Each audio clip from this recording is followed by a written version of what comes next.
Paul, time to talk about discovery, questioning, whatever phase you call it, the bit where we get the client talking. So give us your views, what does and doesn't work. Okay, well, a few things spring to mind. Firstly, as ever, I think it's worth just taking a step back and thinking about it from the client's perspective, and thinking about what the client's typical kind of experience is. And typically that will be on the receiving end of kind of questions that feel quite scripted, that don't necessarily speak to them in their role, that tend to be about talking about what the salesperson wants to talk about. And that's their experience, and that stuff isn't great. So I think we should have that top of mind first.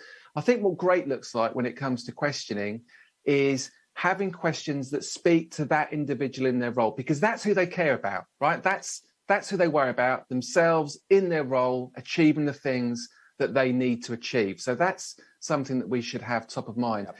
I think the other thing is just it needs to be a conversation. It needs to feel natural and conversational. And I think too often it doesn't feel like that. So that's something else to think about. And then the other thing, and I know it's an oldie, but it's so important, is listening, right? And when I talk about listening, I mean really listening, not listening because you're just waiting for a gap in the conversation where you can leap in and respond, but listening actively to that client and turning off that little voice in the back of your head, which is saying, I know what I'm going to say next. I know what I'm going to say next. And get rid of that and just listen to what the client's saying. And then the best next question will just kind of come into your head almost by magic, like you would do when you're outside of work, right? Yeah, absolutely. Plan your conversations with a pal.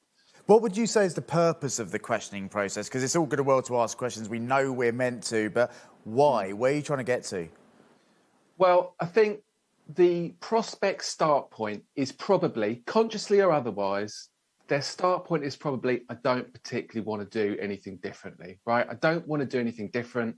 Doing things differently represents time, effort, risk, all of those things. So I think the point of the questioning phase, you're trying by the end of that to switch a light bulb on in that prospect's head, right? That a light bulb where they realise, actually, I didn't particularly want to do anything differently, but having spoken to this person, I now realise that I probably should. There's a compelling reason for me to change. That's the purpose, I think, of the questioning phase.